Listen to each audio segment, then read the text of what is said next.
So why smart people still feel stuck? Why hard work isn't the issue?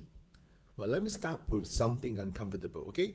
If you're watching this, chances are you are not lazy, you are not clueless, you are not unmotivated.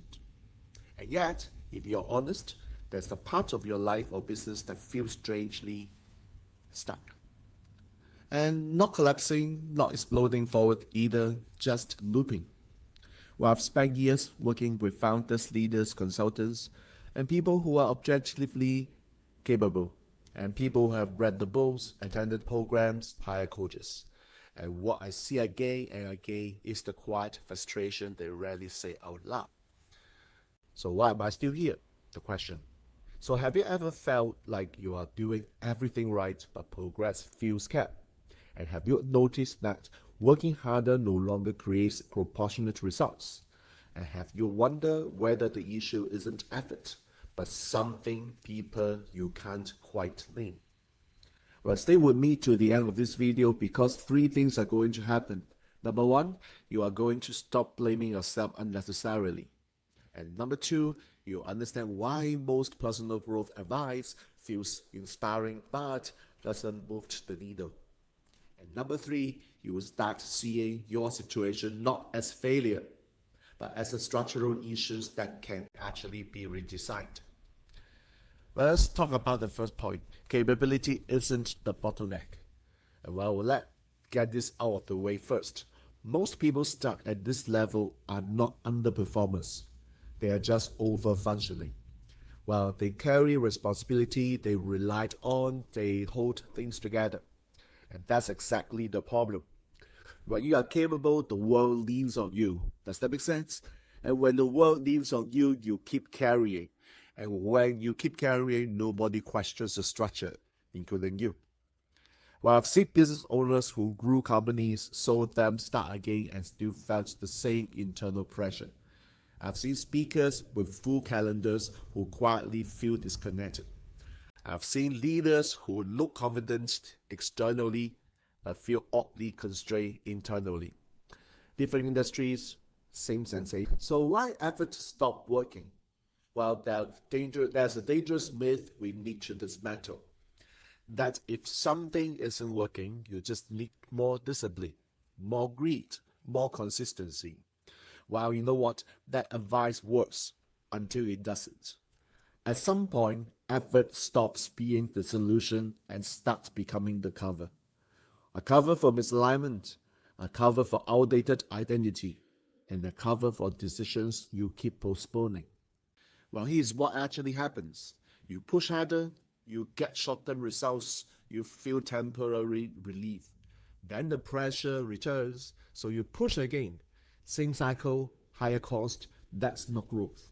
That's maintenance under strain. Well, you see, patterns don't come from personality. And this is where most people get uncomfortable with. Most repeating patterns are not personality flaws, they are just structural defaults, which is timing, environment, roles that you keep playing, and decisions you keep avoiding. And these shape outcomes far more than motivation ever will. So let's think about this. Two people, same skill, same intelligence. One feels momentum, the other feels resistance. It's not because one is better than the other. It's because one is moving with structure, the other one is pushing against it. So you see, period 9 changes the rule. So this is the part where most people aren't ready. The environment has changed. In earlier cycles, you could compensate with effort. You could hide behind busyness. You could delay clarity. Not anymore. This cycle amplifies everything. Visibility is unavoidable. Hesitation will be costly, and confusion is exposed. So what used to be tolerable now feels suffocating. And this is where fear creeps in. Because when effort stops working, people don't know what to do next. So they default to what worked before. More action, more learning, more noise. Does that sound familiar? And I get it, it's totally understandable. And it's also why they stay stuck. So what's the real issue? What I've learned over time is this: people don't fail because they lack potential. They stall because the decision architecture is outdated. And they're making today's decision with yesterday's identity.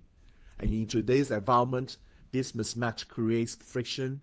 Friction drains energy, and drained energy feels like being stuck.